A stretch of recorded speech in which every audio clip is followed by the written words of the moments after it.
পঞ্চায়েত পরবর্তী পরিক্রমায় আমরা এখানে এসে পৌঁছেছি ভুবনেশ্বর নগর শ্রীকুনা জেলা পরিষদ আসনে।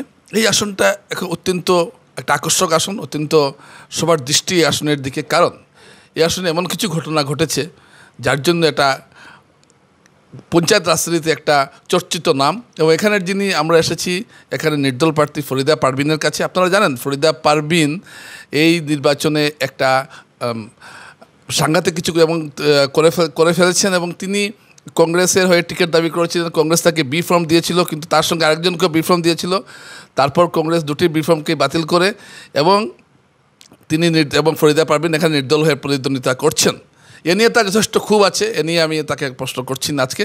তো আমি কিন্তু তার প্রতি যে আমরা জনসমর্থন দেখলাম, আপনারা আরেকটি ভিডিও ইশারমোলাতে দেখেছেন, খুল্লামখুল্লাতেও দেখেছেন, যেখানে তিনি তার অবস্থান করেছেন। তো এখন আমি আপনাকে জিজ্ঞেস করছি যে আপনি নির্বাচন তো শেষ হলো, ভোট শেষ, এখন আপনার সব কথা খুলে বলতো বা কোনো আপত্তি নেই, তো আপনি মানুষের কী সাড়া পেলেন? প্রথমে আমি ঈশান বাংলাকে ধন্যবাদ জ্ঞাপন করছি। আমি ভুবনেশ্বর নগর শ্রীকুনা জেলা পরিষদের জেলা পরিষদ সদস্য হিসাবে আমি নির্দল প্রার্থী হিসাবে, কংগ্রেস সমর্থন নির্দল প্রার্থী, এটা না বললে ভুল হবে, কংগ্রেস সমর্থন নির্দল প্রার্থী হিসাবে আমি প্রতিদ্বন্দ্বিতা করেছি।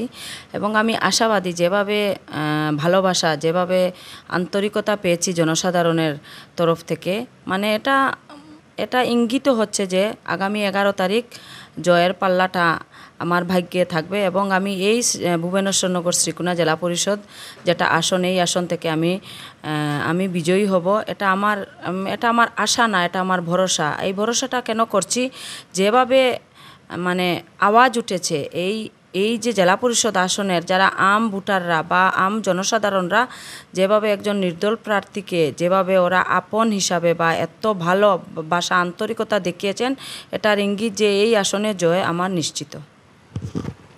আচ্ছা, এই যে আপনি যে কংগ্রেসের টিকিট পেলেন না, আপনি কংগ্রেসের নানা আন্দোলনে আপনাদেরকে আমরা দেখতাম, এবং আপনি একটা নারী মুখ হিসাবে রাজনীতিতে, আমি খালি শুধু কংগ্রেস নয়, কংগ্রেস বিজেপি সব দল নিয়েই বলছি, নারী মুখ হিসাবে কিন্তু আপনি একজন অগ্রণী। তো আপনার মতো ব্যক্তির টিকিট পেলেন না, নির্দল দাঁড়াতে হলো, এটা কি কথা? এটাকে কীভাবে দেখছেন? দেখুন, এটা আমার প্রচারেও আমি খুব ভালোভাবে বিস্তারিতভাবে বলেছি। মানে দল ভালো, দল আমাকে টিকিট দিয়েছে, বি ফর্ম আমি পেয়েছি, কিন্তু বিশেষ একটা কারণে কেন এই ঘটনাটা ঘটেছে এখন পর্যন্ত আমার কাছে কোনো মানে উত্তর নেই।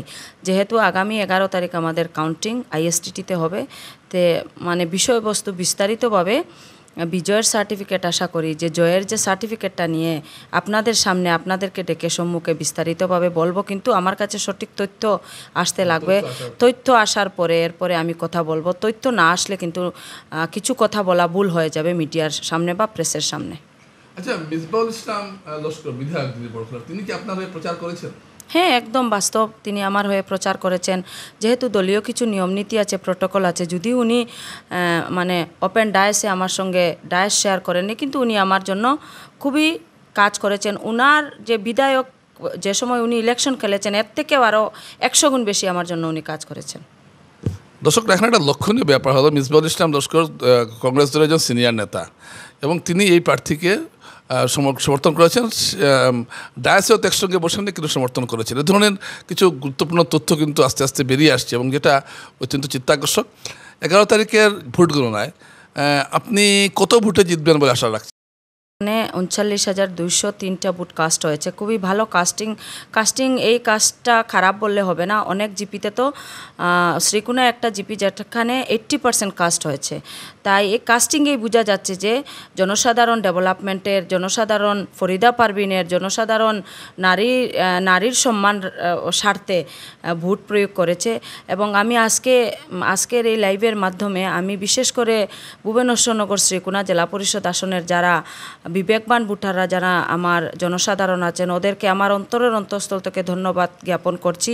ওরা যেভাবে আমার উপর সহানুভূতি, ভালোবাসা, আন্তরিকতা দেখিয়েছেন, আমি আমার জীবনে কোনো দিন ভুলতে পারবো না। এবং আমি আশা রাখবো, আমি নির্বাচিত হব, এবং হওয়ার পরে যাতে 5 বছর ওদের সঙ্গে অঙ্গাঙ্গিভাবে জড়িত থেকে যাতে এই যে জেলা পরিষদ আসনটা আসামে নয়, শুধু কাছাড়ে নয়, সমগ্র আসামে যাতে এই আসনের নামটা আমি একদম, এটা আমার একটা স্বপ্ন, এবং খুব ভালোভাবে এটা যাতে আমি রাখতে পারি।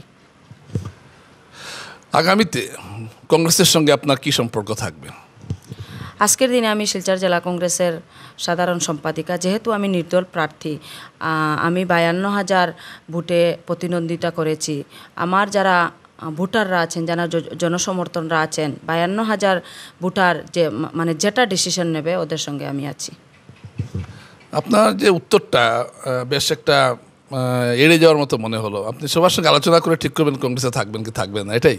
না, দেখুন, এ ব্যাপারে আমি এখন কিছু বলবো না। যেহেতু আমার যে যিনি মুরব্বী, আমার হাইকমান্ড মিসবাউল ইসলাম লস্কর আছেন, উনার তত্ত্বাবধানে এই যে এত বড় বিশাল একটা ইলেকশন আমি খেলেছি, যেহেতু উনি আমার গার্জেন, উনাকে সঙ্গে নিয়ে, এবং বিশেষ করে ভুবনেশ্বরনগর শ্রীকুনা জেলা পরিষদ আসনের যারা আম জনসাধারণরা আছেন, কেননা ওদের সামনে আমার কিছু প্রতিশ্রুতি দেওয়া আছে, কিছু কমিটমেন্ট আমি ওদের সঙ্গে করেছি। আমি এই কমিটমেন্টে থাকবো এবং আগামী দিনে থাকারও চেষ্টা করব। ওদের মনকুনে আঘাত দিয়ে এমন কোনো কাজ করব না। ওরা যেটাই বলবে আমি ওদের সঙ্গে থাকবো। ধন্যবাদ। অনেক ধন্যবাদ আপনাকে, আপনি সময় দিয়েছেন। আমরা আপনার উজ্জ্বল ভবিষ্যৎ এবং সাফল্য কামনা করছি। ধন্যবাদ।